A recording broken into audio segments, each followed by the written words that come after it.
when you're younger, we're all like, you can't say no, no, no. You're like, yes, yes, yes, take everything, right? Criticism, rejection, whatever you take it. But now, at present, we know how to filter. Actually, now we're the most beautiful versions of ourselves. Don't you feel like the ultimate woman right now? Yes, I do.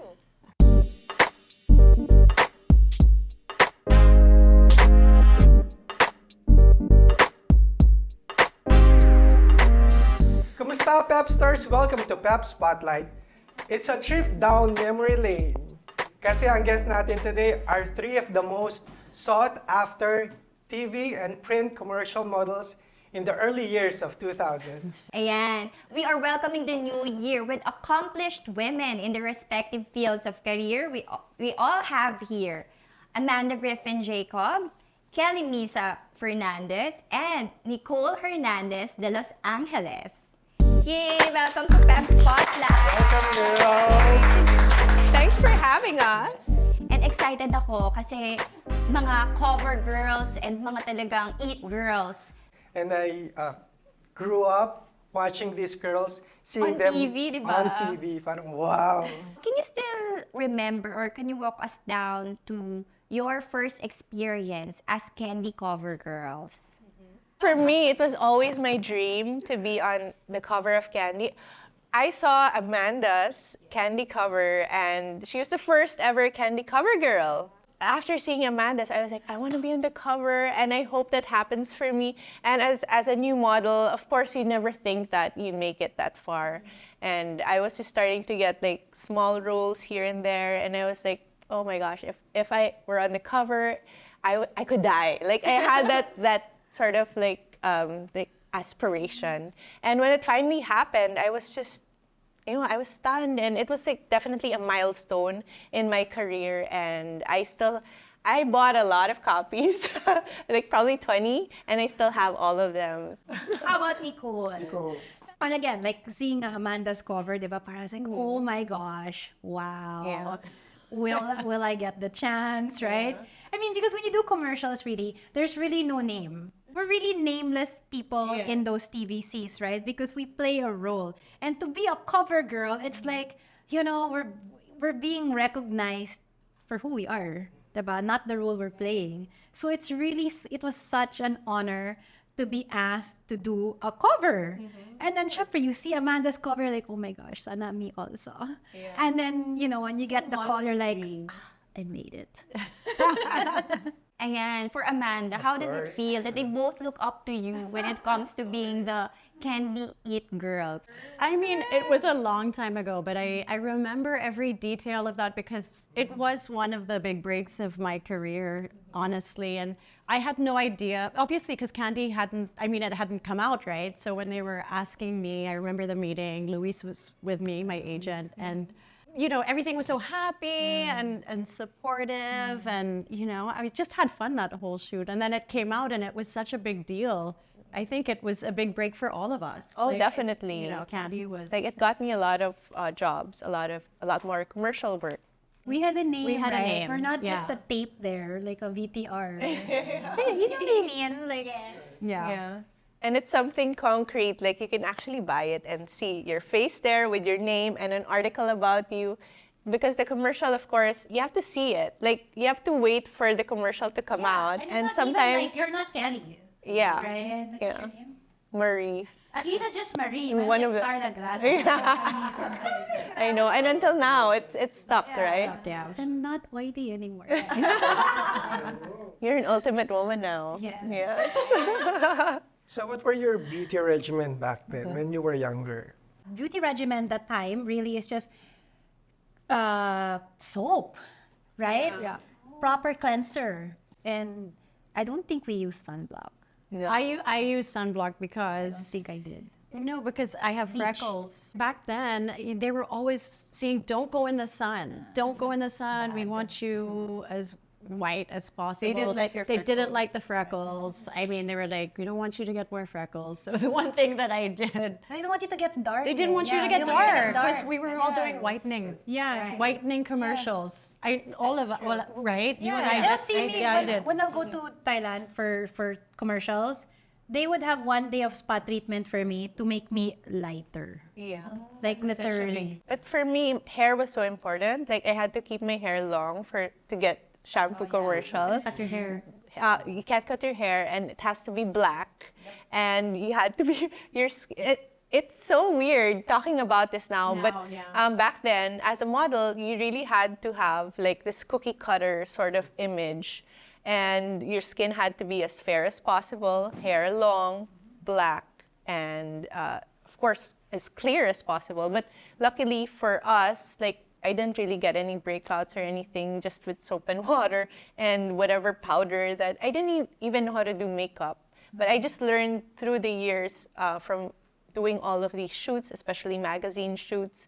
But back then, I didn't know anything. And I'm glad that I didn't do much, because I guess the less you do to your skin, the better it is. Well, that's at least for me, yeah. Now that you're in your 40s, what does it mean to be beautiful for you now, knowing what you know already? Just that self-acceptance, you know, just being yourself. You embrace that authenticity, that uniqueness, and that's what makes you you and sets you apart from everybody else. And once you realize that, you'll accept whatever flaws you may have, which I don't even see are flaws. That's what makes me beautiful. This is my unique badges that I have, you know? You gain that inner confidence, and you're like, you know what? I look good, I feel good, I'm beautiful. Especially because of the industry that we were in from such a young age, where you are just judged constantly on the way that you look, and you have to be a certain size. And then accepting yourself has been a long journey. Like I'm there, but I'm not all the way there. You know, it's a work in progress, because it's really hard to let go of what people think of you when that's all you were being judged on for so long. Have that confidence to be you and not apologize for it, and not try to conform to anyone else's. But again, that's part of growing up and living life. You know, I want to add also, because when you're younger, we're all like, you can't say no, no, no. You're like, yes, yes, yes, take everything, right? Criticism, rejection, whatever, you take it. Now I'd like to say that, you know, at our age, not at our age, but now, at present, we know how to filter, right? Yeah. We choose to filter. Yeah. We know what we want to accept, reject, or whatever, and there's no pressure rejecting. So I feel that that's like such a great thing for us that, you know, it's really simple, but we're in control of our lives. And I know it's there, but sometimes you're not aware that you are in control of your life. Actually, now we're the most beautiful versions of ourselves. Our life experiences and just what we've been talking about just now. And don't you feel like the ultimate woman right now? Yes, I do. Exactly. That comes with age. I know we see three confident women now, but was there a time in your life that you really felt insecure, and what was the turning point of that moment? Oh, I was very insecure, especially in my 20s, and especially starting out as a model. It really plays on your insecurities, because it's based on looks. And of course, there are so many factors to how and why you get a commercial. But back then, like in my head, it's like, I'm ugly. I didn't get it. I'm ugly. And it's very like black and white. And of course, now I know better, and I now know like what it takes for you to get a commercial. But yeah, it was very like simplified in my mind, in my very early 20s mind. And I thought I needed to change so many things about myself. I hated my nose. I hated like my face is so big, and it's all really in my head. And now I know that these are the same things that make you unique and that make you you. And these are the very things that I embrace now. And Again, like Kelly said, like, you know, there's a lot of rejection, really, and it's really, they don't, you know, for these jobs, kasi you're not hired based on your personality, right? Or your IQ. or skill. Or your skill or talent, if I can typing sing or skills. whatever. It's not. It's the impression, the first impression. They look at you. They literally look at you like that, like that, like that. Yeah. You fit the look, you fit the role, you get it. You don't, there's one thing off. Maybe your teeth's too big. I don't know. Or like it's not Yeah. straight. You're out. So you're really, you're judged, or you're selected based on those tiny things. So you will develop insecurities, especially at a young age, right?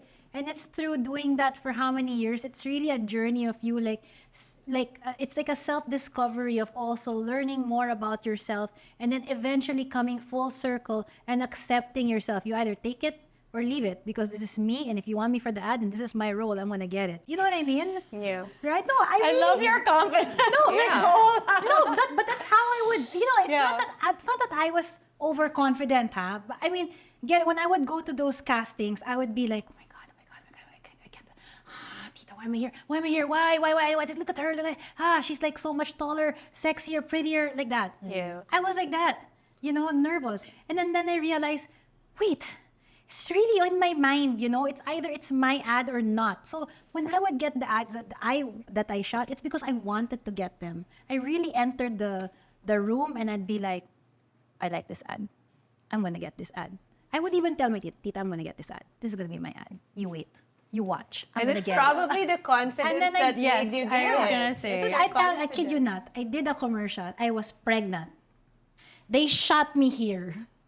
There were other girls who were like younger, taller, slimmer. I walk in there, my tita goes, just do it. I'm like, tita, I'm pregnant. Why will I? There's a bump. You know what? There's a bump. You can see it. They're younger girls. She goes, just do it. I'm like, you know what? Fine, I'll do it. And did it. I got the freaking commercial. They shot me from here. Yeah. It's really, I guess they sense it. They feel it that when you make the role yours, you go out and claim it and get it.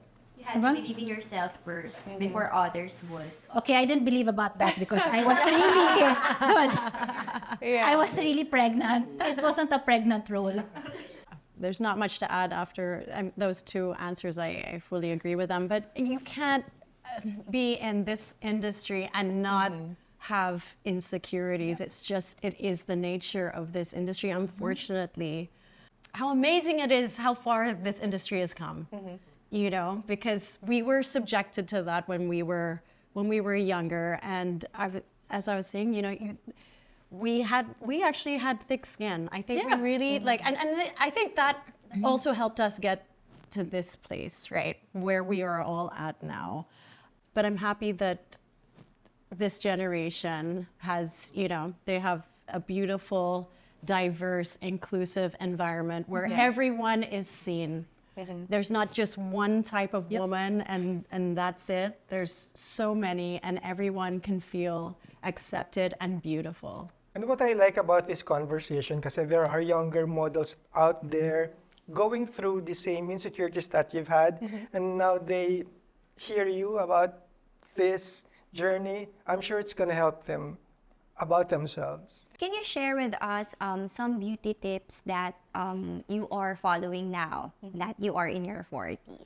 Well, for me, wellness is very important, and I really take my supplements seriously. Like right now, at this day and age, it's all about beauty from the inside out, not just like all the creams and all the things that you put on your skin, because it really matters. And I know when I forget to take my supplements, my ultimate, when I forget, the next day or a few days after, like I feel like, okay, I need like that boost, and it really adds something, a little something to my beauty regimen and to my confidence. Like I see it like literally like from the inside out.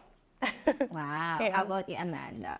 I'm so passionate about health and wellness because I think when you're healthy on the inside, that radiates to the outside and you look really good. And so that's why it's so important to really take care of yourself and live a healthy lifestyle, because it really is inside out. And then, it's important to have products that are formulated for our skin now. So we can't forget, like that's really important not to, because I'm actually quite forgetful. And I do notice the difference if I haven't used my ultimate, then you can see it, like you were saying, you can see it after a few days. So you have to be really, you really have to remember. Now, I think really the simplest thing is really a positive mindset. That really helps because from then that all follows, choosing the right lifestyle, the diet, the changes that you'll make for your family, the changes that you'll make for yourself, really all starts from here, then followed here, right? When you implement it. So I think from there, that's when your beauty will shine from within and pour out. When you were younger, you were mentioning earlier that you were just using soap or toner. Sometimes you don't use anything at all, just water, you just wash your face. But with you, you use sunblock now. Do you have other things that you've added on your regimen? What we added to our lifestyle now is supplements, right? Like Myra Ultimate. That really helps. So, like what Amanda and Kelly said, they notice when they skip a day or a few days that there's a difference with how they feel, right? Yeah. So I think it's really important nowadays, especially, actually, you should start when you're younger. Take the proper supplements that are age appropriate because at certain stages in your life, there are supplements that you will need. Like what we need also now that, that we benefit from. Yeah. I was saying, I think this generation is more aware of being proactive about, looking good and having that longevity. So we didn't have that access to that information when we were young, and now they do. And We're so still young. I mean, in our 20s, in our teens and 20s. But I'm already I'm already teaching my kids you have to take care of your skin. It's the only one you have, and Yeah. I was in the sun, and I'm like, oh my goodness, you have to put protection, you have to moisturize, and so it really is important to start young. For us, for me before, 40s, 50s is old. Yeah. I couldn't imagine, oh my God, I'll never be that age. I mean, I could never put myself in that age or imagine myself in that age. But now that I'm here, I mean, it's not old, and there's still so many more years ahead. And that's how I know how important it is to take care of your body and of your skin. And not just to look young, of course, we all want to look young, but to feel good. To feel good, like when you wake up in the morning, you don't have any aches and pains, and you don't feel groggy and tired. That is the ultimate. I think that's the ultimate goal, waking up and feeling amazing. That is the goal. Never have I ever read messages accidentally on another person's phone. Barangay, and I told you, and I'm so stressed, and I'm I saw something that I shouldn't have seen. And yeah, it's good that you forgot. I'm oh my